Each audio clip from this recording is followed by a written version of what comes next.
He thought it was a routine delivery, until a little girl whispered something terrifying. It was just another hot summer morning. The sun had barely risen, but the heat already clung to the air like a heavy blanket.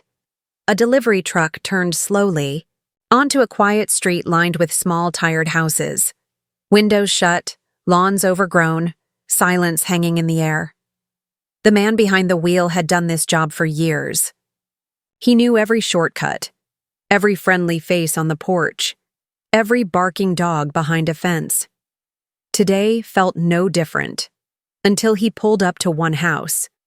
It was smaller than the others, paint peeled from the walls. A broken bicycle lay on its side, in the yard. A window was covered with a blanket, not a curtain.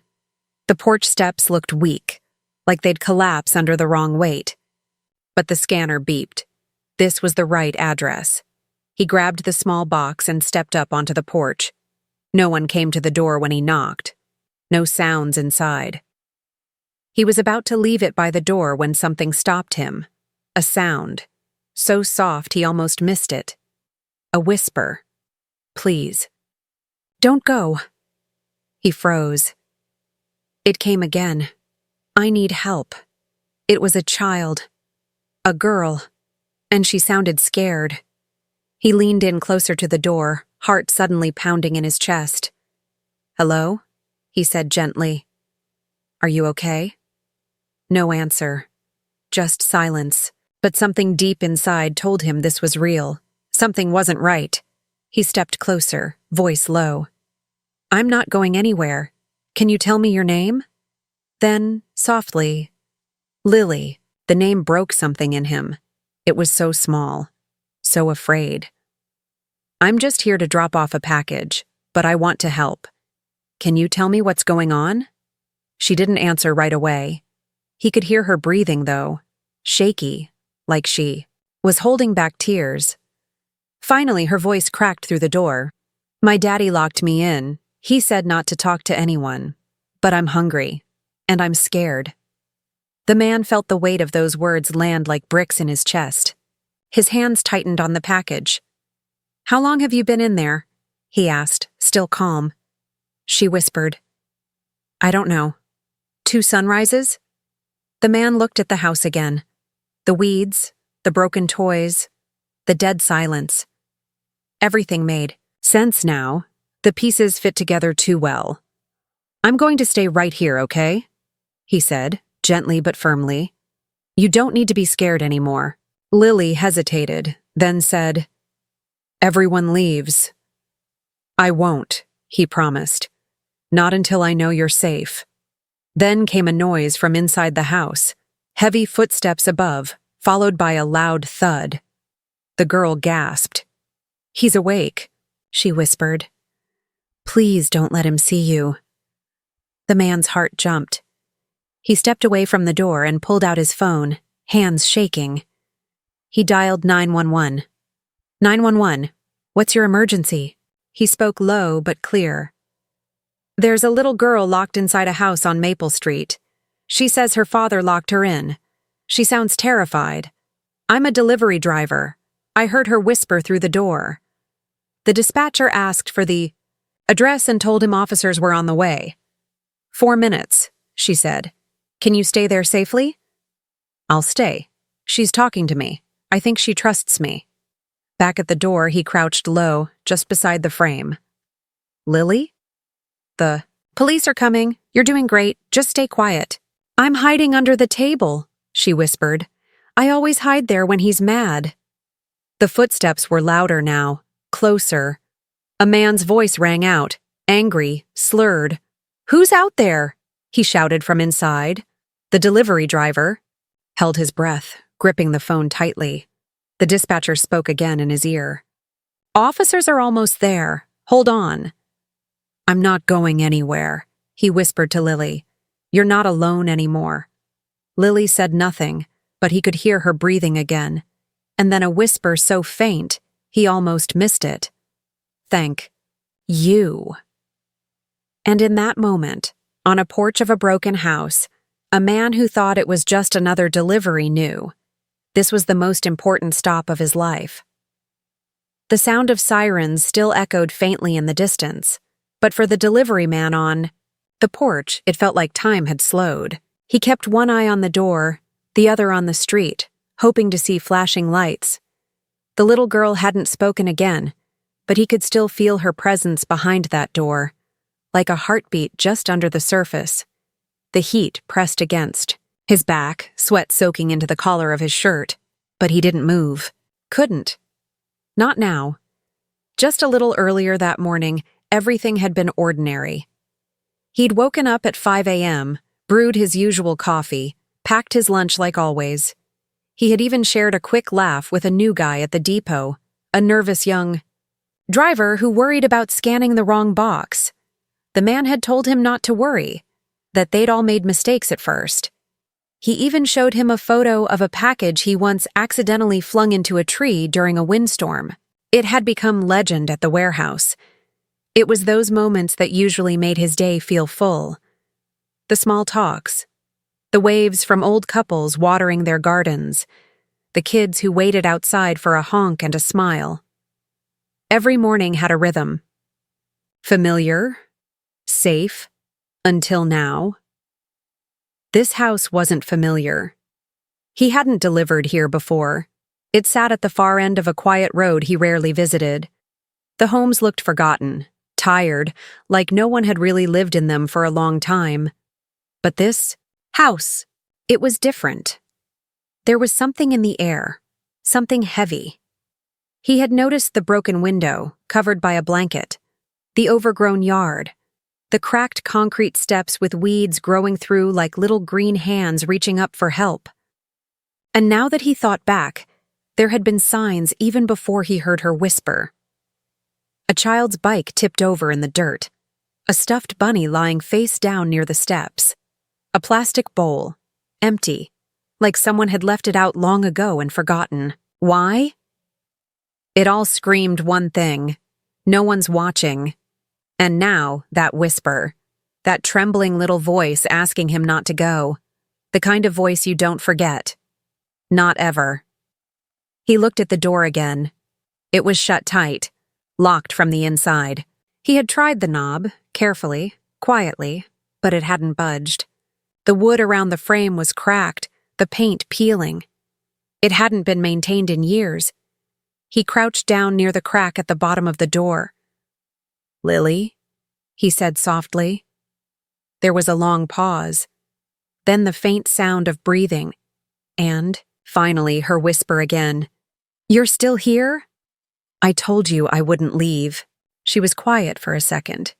Then, "Most people do." He closed his eyes for a moment. There was something in her voice, like she had given up on people a long time ago. "Not me," he said gently. "I'm staying until help comes." "Can you tell me more about what's going on?" She hesitated. He could hear her shifting behind the door, maybe sitting closer. "My daddy's mad a lot," she whispered. "He drinks the brown bottles and yells at the pictures on the wall. He said I had to stay inside or the monsters would come." "Have you eaten anything?" the man asked, trying to keep his voice calm. "There's some chips under my bed. And water from the sink, but the water tastes bad." The man swallowed hard. He looked back at his truck. His lunchbox was sitting there. Sandwich, apple, bottle of clean water. Useless unless he could reach her.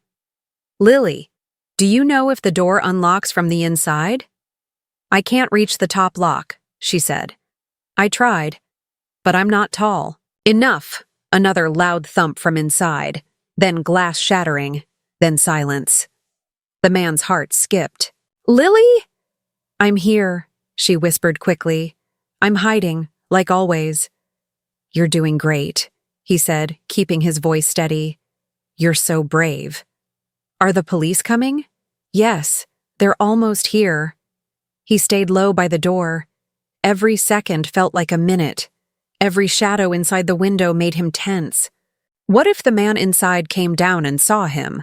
What if Lily said the wrong thing and got hurt? But even in the fear, he knew one thing. He couldn't leave. Not now. Not ever. He remembered his grandmother's words, something she used to say when he was little and scared. When something feels wrong, it usually is. And when someone asks for help, listen. He had listened, and now someone's whole world depended on what he did next. So he stayed on that porch, between the danger behind the door and the hope coming down the road. Holding his breath, listening for a child's voice, watching, waiting, and praying the police would arrive in time. He could hear them now, the sirens, still faint but growing louder, moving closer. And yet, in that moment, they didn't feel fast enough.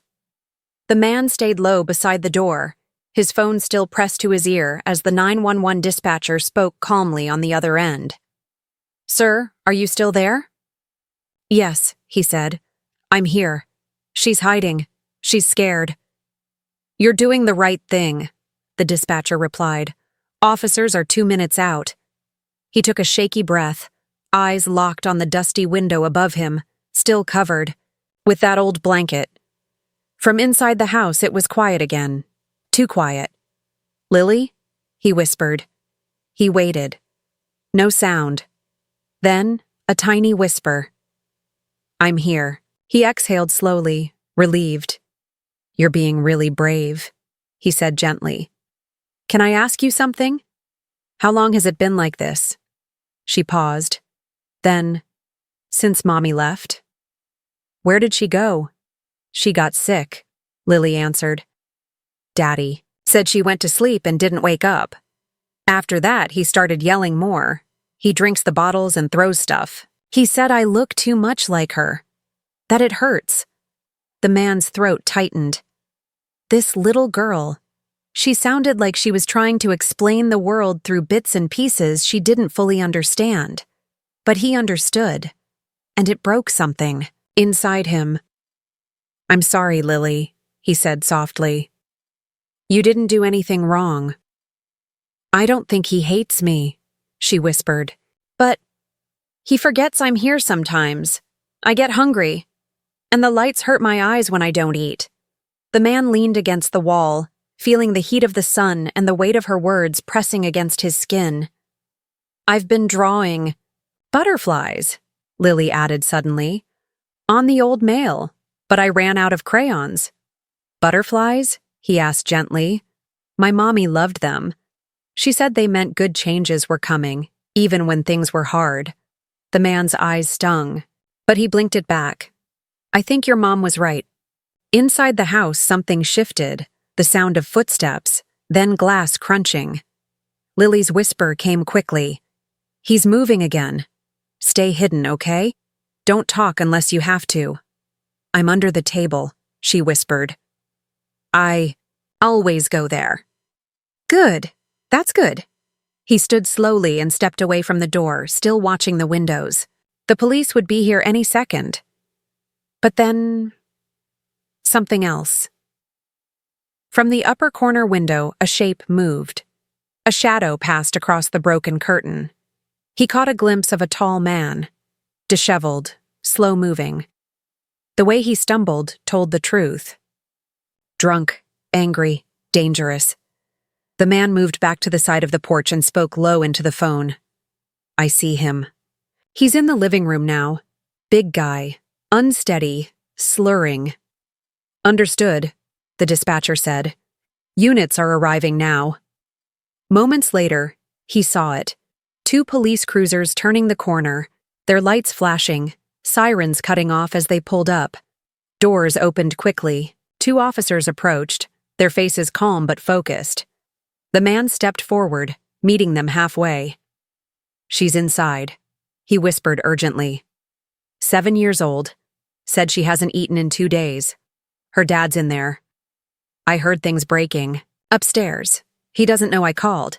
One of the officers nodded. A woman, sharp eyes and a calm presence. "Thank you," she said. "We'll take it from here. Stay nearby but safe." They moved to the porch, announced themselves loudly. "Police! Open the door!" No answer. Another shout. Still nothing. Then, crack! One officer kicked near the lock. Once. Twice. The door splintered, then flew open. They moved in fast. The delivery man stayed on the edge of the porch, heart racing. From inside came the sounds, shouting, a loud crash, footsteps thudding hard against the floor. And then, suspect secured. An officer called out, "We need eyes on the girl!" The man stepped closer, careful not to cross into the house. "She said she's under the table," he called. An officer moved toward the corner of the living room, bent down. "Lily?" There was silence. Then a whisper. "You found me?" A few seconds later, a small figure emerged from under the table, clinging to something. Maybe a blanket. She was tiny, pale, her hair tangled, her shirt too big, her legs bare and scratched, and then she saw him. Her face lit up, not like a smile, not full, but something shifted in her eyes. A spark, a piece of trust. "You stayed?" she whispered. "I promised I would," he said softly, still outside the door. She was lifted into the arms of the officer, carefully, gently. The delivery man stood there, watching, not blinking, in. All his years on the job, he'd delivered everything from televisions to teddy bears. But today, the most important thing he delivered wasn't a package. It was hope. The house had gone quiet again. Too quiet. The delivery man stood just outside the front door, his hands still slightly trembling. Inside, the police officers moved with calm, urgency. The broken door now hung open, letting warm sunlight spill across a dark, cluttered floor. Then came the sound. Not yelling. Not glass. But the soft, muffled voice of a child. "You found me?" One of the officers gently stepped back into view, holding a small girl in his arms. She was even smaller than the man had imagined. Thin. Fragile. Her knees scraped, her bare feet dirty. Her hair hung down in matted strands, and she clung to an old, torn blanket that might once have been purple. Her face was pale, but her eyes, those large brown eyes, searched the room anxiously until they landed on him.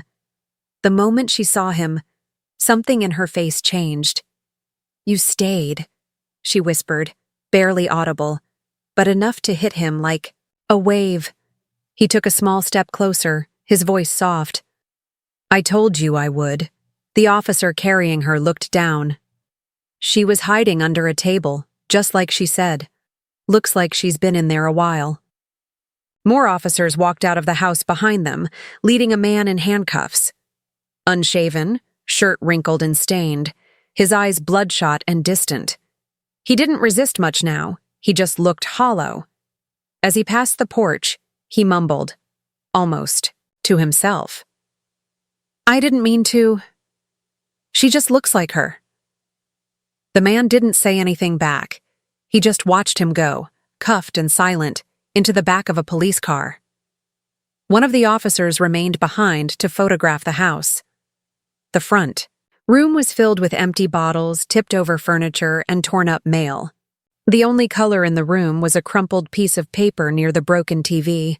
On it, a child's drawing of butterflies in every shape and size. He noticed it right away. Purple butterflies, the kind Lily had talked about. A paramedic team arrived. Minutes later, the flashing lights making the neighbors start to gather. Lily turned her head away from the crowd, shrinking into the officer's chest as the medics approached. "It's okay," the man said quickly, sensing her fear. "These are good people. They're here to help you feel better." She didn't say anything, but she didn't look away from him either. The medics worked gently, checking her vitals, looking at the bruises on her arms, her legs, noting the weight she clearly hadn't gained in months. The female medic leaned in close to Lily. "Sweetheart, can you tell me if anything hurts?" "My tummy," she whispered, "and my head. It feels like a drum." "She's severely dehydrated," the medic told the officer. "Malnourished, too. We need to get her to the hospital now." The man watched them lift Lily into the ambulance. her small body nearly disappearing into the stretcher. Before they closed the doors, she turned her head toward him one more time. "Are you coming?" she asked softly. The medic smiled. "You'll see him again. I promise." But she didn't look at the medic. She kept looking at him, waiting. He stepped forward, not touching the door, just standing close. "I'll come see you, I promise," he said. "Do you mean it?" she asked. He nodded. "I don't break promises." She stared for a moment longer. Then she gave the faintest smile, a tired, soft one, and let the medic close the door. As the ambulance pulled away, the man stood, still the sound of sirens fading again. The broken house behind him, the girl now on her way to safety. A female officer stepped up beside him, clipboard in hand. Her name tag said Rivera. "We'll need your full statement later today," she said gently, her tone shifting from official to grateful. "But, thank you." He just nodded, still watching the street where the ambulance had gone. "You didn't have to stay," she added. "Most people would have just left the package and walked off." He looked down at the steps where that very package still sat, the box that had brought him to the door, the routine job that had somehow led to something much bigger. "I couldn't walk away," he said. "I heard her voice. That was it." She nodded slowly. "You may have saved her life." As she left, he sat down on the porch just for a moment. The wood creaked under his weight. His hands still smelled faintly of cardboard and sweat. But in his chest, something felt lighter. Not finished, but changed. He looked out at the yard again, at the sad little toys, the cracked bike, the stuffed animal face down in the dirt. Signs that a child had once played here, once laughed here, and then been forgotten. Not anymore, he thought. Not if I can help it. He stood and walked back to his truck, started the engine. But he didn't feel like finishing deliveries that day. There was something else he needed to do first, find out where they were taking Lily. He wasn't sure why. He just knew that he had made a promise, and he was going to keep it. The hospital lobby was quiet, the kind of quiet that felt like it was holding its breath. Bright overhead lights hummed faintly, and the sharp scent of disinfectant clung to the air. The delivery man stood at the front desk, feeling strangely out of place without his uniform or delivery bag. He wasn't holding a package today, just a small purple stuffed butterfly he'd picked up on the way. Soft wings, silver stitching, something that reminded him of the little girl's drawings left behind on the floor of that broken house. And say, "Here to see the little girl brought in this morning," he said, voice low. "Her name's Lily." The nurse looked up. "Are you family?" "No," he admitted. "I was the one who found her. I was the delivery driver." The nurse hesitated. Then she gave a small nod, her voice softening. "Wait here. I'll check with her social worker." He stood quietly, staring at the floor. The tiles were clean but cracked in places, worn from years of footsteps, visitors, patients, worried parents. He wondered how many people had walked across this very floor carrying fear or hope or both. It wasn't long before a woman approached him. Mid-50s, neat gray bun, clipboard in. One hand and a kind but tired expression in her eyes. "You must be the one who stayed," she said. He nodded. "Yes, ma'am." "I'm Rachel," she said, offering her hand. "I'm Lily's caseworker." He shook it gently. "She keeps asking about you," Rachel said after a pause. "She asked if you were real, if the man on the porch was just part of a dream." He felt his throat tighten. She thought she imagined me? "Trauma does that," Rachel said quietly. "Sometimes kids question their memories, especially the good ones." He didn't know what to say, so he just asked, "Can I see her?" Rachel studied him for a moment. "She's in pediatrics just down the hall. But I need you to know, she's not the same girl you found under that table. Not today. She's clean, she's safe. But she's also scared, quiet, watching everyone like they might disappear. "I understand," he said. She led him through. Double doors, past rooms filled with beeping machines and pastel wall art. Then she stopped in front of a small room with a window. Inside, Lily was sitting up in bed. Her hair had been washed and braided into 2 uneven plaits. She wore a pair of fresh pink pajamas that looked a size too big. On her lap was the worn-out purple blanket she'd been found with, and beside her on the bed, a tray of untouched food. She stared out the window, holding a crayon in one hand but not drawing. Just holding it, Rachel knocked softly.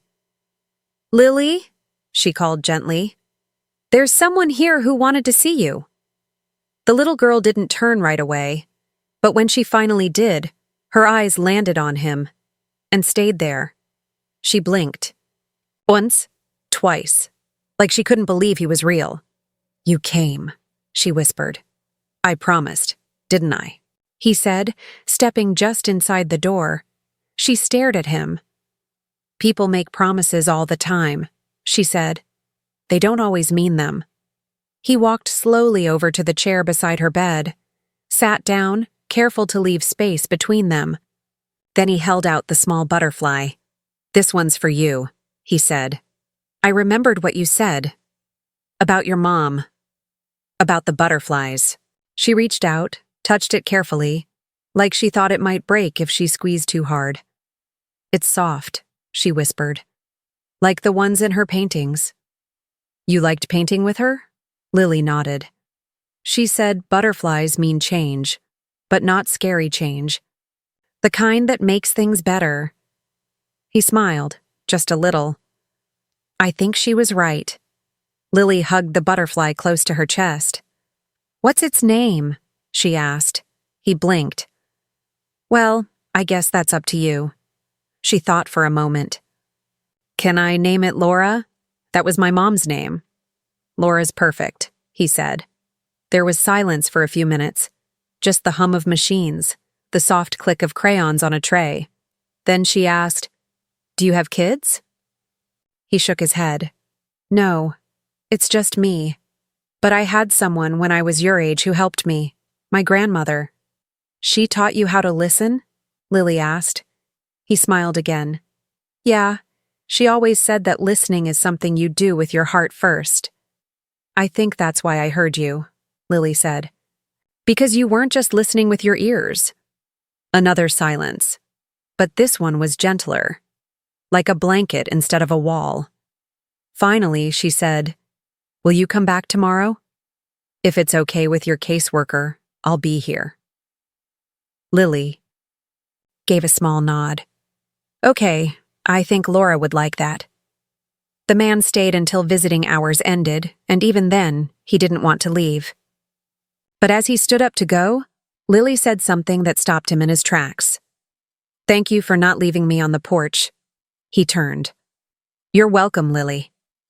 Then she looked down at the stuffed butterfly and whispered, "I think this is the first time I felt safe since Mommy went to heaven."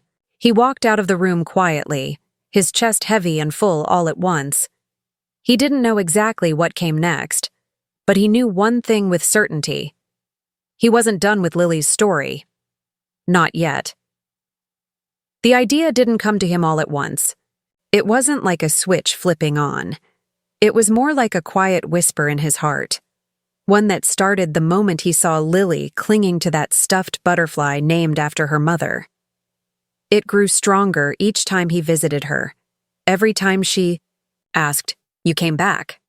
Every time her eyes scanned the doorway, searching for him before anyone else. And every time she smiled, really smiled, like a kid who remembered what safety felt like, even if just for a second. That whisper slowly became something louder, something certain. He couldn't walk away from her. Not now. Not ever. One evening, after leaving the hospital, he sat alone on the edge of his bed, holding a framed photo of his grandmother, the woman who had raised him when the world fell apart. He spoke out loud, like she could hear him. "She had nobody else," he said. "But she's not nobody. She's a child. A good one. and she needs a home. The next morning, he walked into the hospital and found Rachel, the caseworker, near the coffee machine. "I want to apply to foster." He said. Rachel blinked, surprised. "You want to foster Lily?" "I do. You're sure?" "I'm more sure about this than anything I've ever done." She stared at him for a moment, then nodded slowly. "It's not an easy process. And single men applying to foster. Traumatized girls? That's going to raise some flags. You'll face questions, resistance, inspections." "I know," he said. "But I also know she trusts me." Rachel exhaled, rubbing her temple. "Then we start today." And they did. Fingerprinting, background checks, paperwork so thick it came in folders with color-coded tabs, home inspections, training classes, psychological evaluations, visits from state officials. People asked questions, sometimes kind, sometimes not. Why a single man? Why her? "Are you sure you're qualified?" He answered them all the same way. "I don't have all the answers, but I'm not giving up."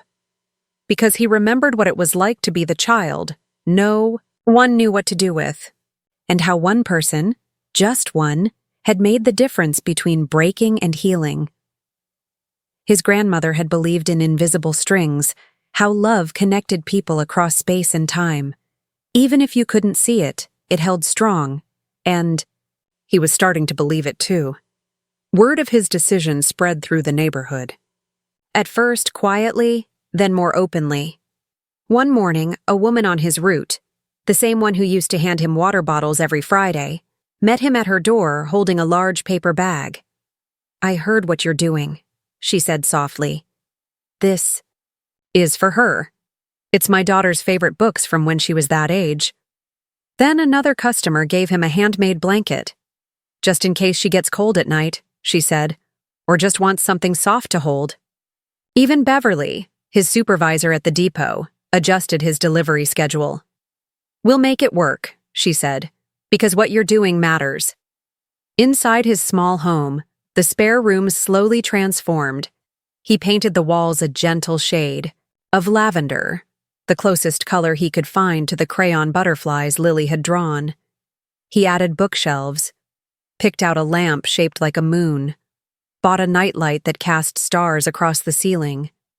Every piece chosen with care. On the wall, he hung a framed drawing Lily had given him at the hospital. It was her and him, holding hands, surrounded by butterflies. She'd drawn herself smiling. It was the first time he'd ever seen her draw herself happy. Some days, the doubt still crept in. Quiet but sharp. What if he wasn't enough? What if she never truly healed? But every time those thoughts tried to pull him under, he thought of the moment on that porch, when her voice had trembled through the door, whispering, "Please don't go," and of how he hadn't. Weeks later, Rachel called him. "There's a hearing scheduled," she said. "Family court. They want to hear from you." He swallowed hard. "What do I need to do?" "Tell the truth," she said. "Be honest, and bring your heart with you." He spent the night before the court date sitting on the living room couch, the quiet house around him filled with the scent of fresh paint and the faint ticking of the clock. He looked down at the butterfly plush still sitting in the corner. Then, he prayed, not for approval, not even for himself, but for Lily, that wherever she went in life, she'd never feel abandoned again, that she'd grow into the kind of person who helped others just by being there, and that maybe, just maybe, he was the one meant to help her do that. The courtroom wasn't what he expected. There were no dramatic speeches or loud objections, no echoing wood panels or pounding gavels like in the movies. Just a quiet room filled with heavy air, thick with waiting. He sat near the front, hands clasped in his lap, trying not to fidget. He wasn't nervous because of the process. He was nervous because it mattered, because this time, it wasn't just paperwork or procedure. This time, it was about Lily.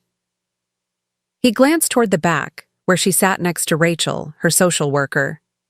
Lily wore a simple purple dress that matched the butterfly hair clips the hospital nurse had given her.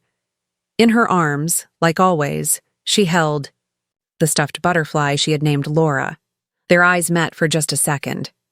And she gave him a small, tired smile, the kind that said, "I'm scared, but I trust you." He smiled back and nodded gently. "You're not alone," his eyes said. When the judge entered, everyone stood. Then it began. The hearing moved slowly. At first, Rachel spoke about Lily's condition when she arrived at the hospital, about the trauma she carried, about her progress, and about the man who had become the one constant in her life. "She lights up when she sees him," Rachel said softly. "She trusts him. She believes he's safe. And that's something we don't often see this early." Then came testimony from the school counselor, the hospital therapist, even Beverly from the depot, all describing a quiet, consistent love that had grown between a man and a girl who had no reason to believe in anyone. And finally, it was his turn. He stood slowly. His voice was steady, but his heart thudded loud enough to feel in his throat. "I didn't plan any of this," he began. "I was just making a delivery." He paused, looking at the judge, then at Lily. "But when I heard that whisper from behind the door and that little voice saying, 'Please don't go,' I knew I was exactly where I was meant to be. And I know that's where I'm meant to stay." He spoke simply without flowery language. About his grandmother, about the promise he made, about the room he painted lavender and the butterfly garden growing in his backyard, about reading bedtime, stories, and learning how to braid hair with the help of YouTube.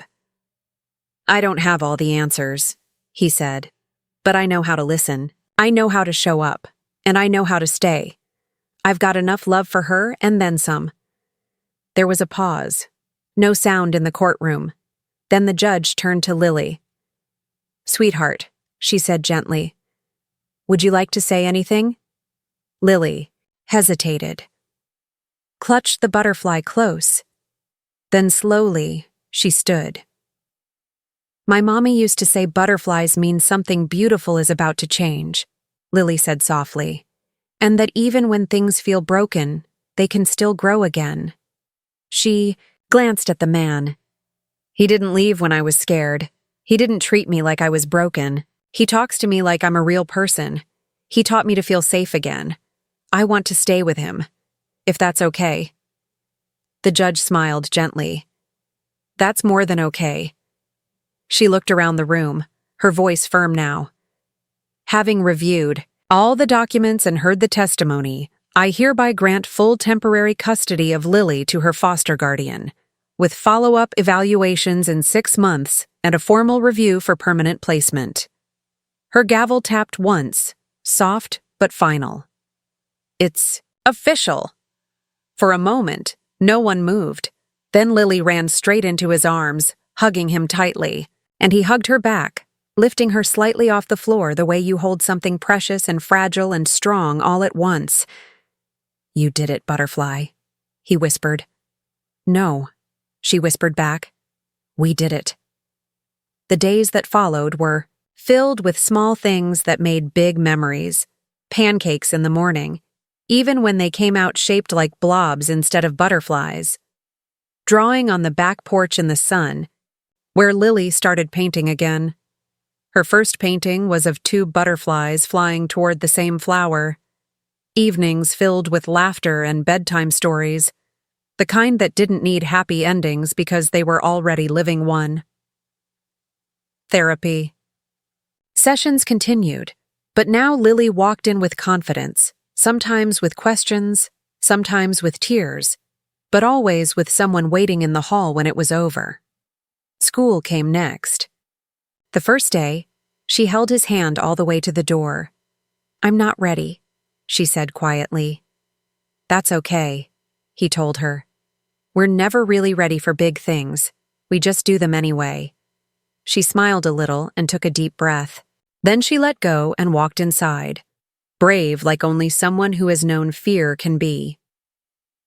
That spring, they They planted a butterfly garden together in the backyard.